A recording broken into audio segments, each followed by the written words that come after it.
2010, the magazine noted that nearly half of all Americans have a Facebook account, and 70% of all Facebook users live outside of the United States. Now, as the company's CEO, Mark is responsible for setting the overall direction in product strategy for Facebook, the world's largest social network. Today's forum will take a question and answer format based on 450 questions that were submitted through the BYU Facebook page. Of course, all 450 of these cannot be dealt with in the time that we have. However, many share common themes which Mark and Senator Hatch will now address. Please join me in welcoming Senator Hatch and Mark Zuckerberg to BYU.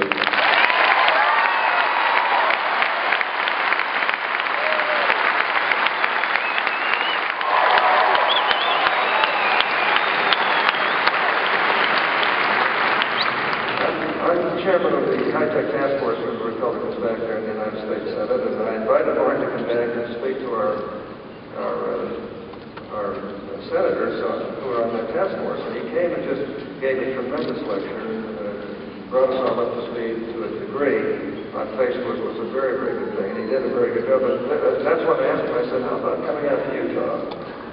And why don't you speak to some of our young people out there, all of whom love what you're doing? And he said yes. So I was really thankful for this. We've all been amazed about the growth and rapid integration of social networking sites into today's internet society.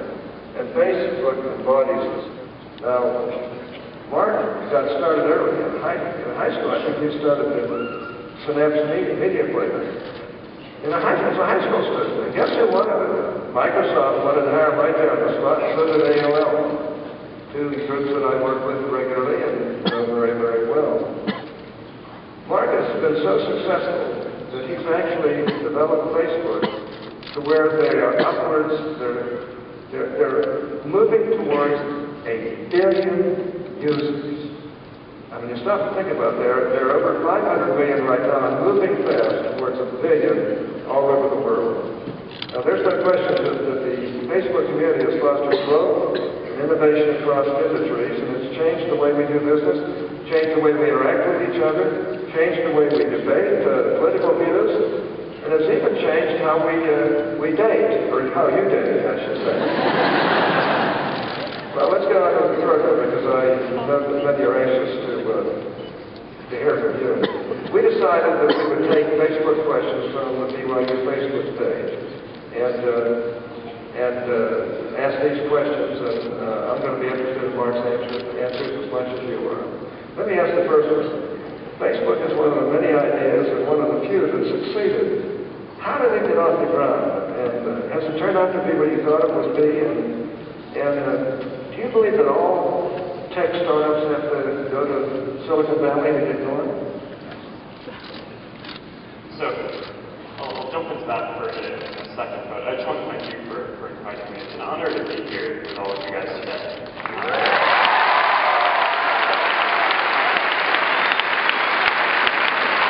I have to say I'm a little bit nervous. I've never spoken to a stadium full of people before. We have a few BYU alums at Facebook who work with us, who traveled with me today to be here with you guys.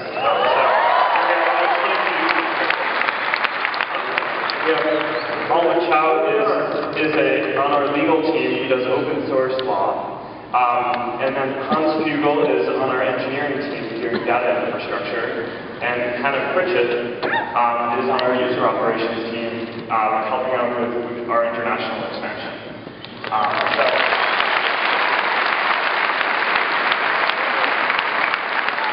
We have a pretty small company. It's only a couple of thousand people, so we're well represented here. So in terms of how we got started at Facebook, I built it when I built the first version, which is nothing like what we have now. It was incredibly simple. When I was a sophomore at Harvard, and I did this not because I was trying to build a company. As a matter of fact, I was quite certain that we weren't going to build a company, and that if a company was ever going to be built at what we were doing, that someone much more qualified than me would do it. But I just built it because I wanted the product to exist at Harvard, where I was. And within a couple of weeks, about 2/3 of the students at Harvard signed up and were using it. And we started getting these requests emailed into us from students mostly at neighboring schools, MIT, BU, BC, other Boston area schools, asking for us to expand it. And that's when I went from just working on it myself to getting my roommates and some friends involved. I was like, all right, I can't expand this by myself, I need some help. And then it kind of just got out of control from there.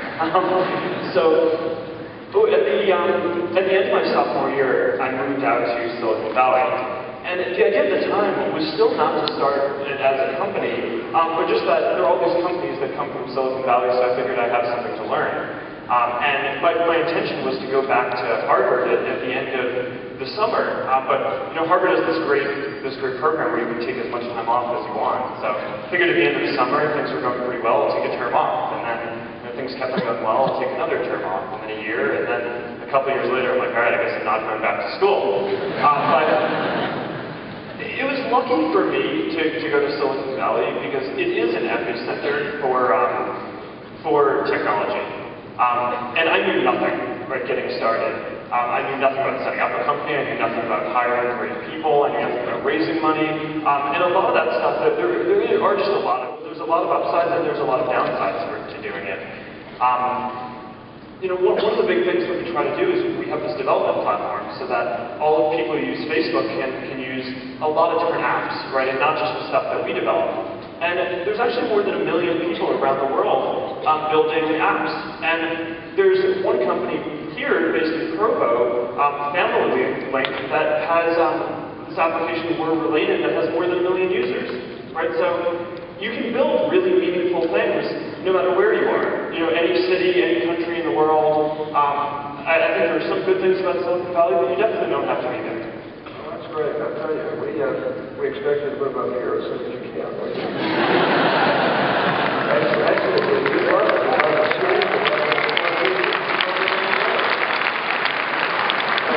Flying in last night, driving past the mountains, it did occur to me that I was coming here on a Friday afternoon and could hang out for the weekend instead of go sleep. But I think my girlfriend, who's a medical student in the Bay Area, probably wouldn't be psyched if I moved to Utah. I'm not so sure that's exactly what I'm excuse me.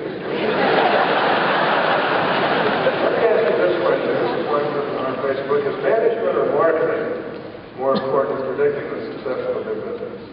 With your experience, I would be interested to see your point of view there. Well, so by management, do you mean people? Because I think that's probably the biggest predictor. You know, I mean, there are lots of different social networks that got started. In any given industry, there are lots of different folks trying to do the same thing. I mean, what made Google the best search engine? Right? I mean, was it that they thought of the idea of a search engine and no one else did? No, I think that they just did a much better job of executing on that. And I think a lot of it comes down to the people. Now, I think one thing that gets blown out of proportion in our culture is the emphasis on the single person or the couple of people who are running something. So, you know, a lot of people might know who I am, but the success of Facebook is really all about the team that we've built, right? And I think in any company that's going to be true. And you know, one of the things that we've really focused on at Facebook is keeping the company as small as possible, right? One of the things that I'm really proud of is that we're able to serve so many people. It's more than 500 million people now, 500 million. But the company only has around 2,000 people. And if you think about that, that's kind of staggering. And how do you do that? Right? I think the answer to that question is you make sure that every person that you add to your company is really great. And I think that there are some companies that get built with that culture in mind and that get started by good people. And when you see those, I think you can tell that those are going to succeed even if it's a really crowded space or it's an industry that a lot of other companies are competing in. Okay, these three up here look pretty bright to me. So I'd like to say from BYU, there's a lot of others here. You want to make mistakes with something.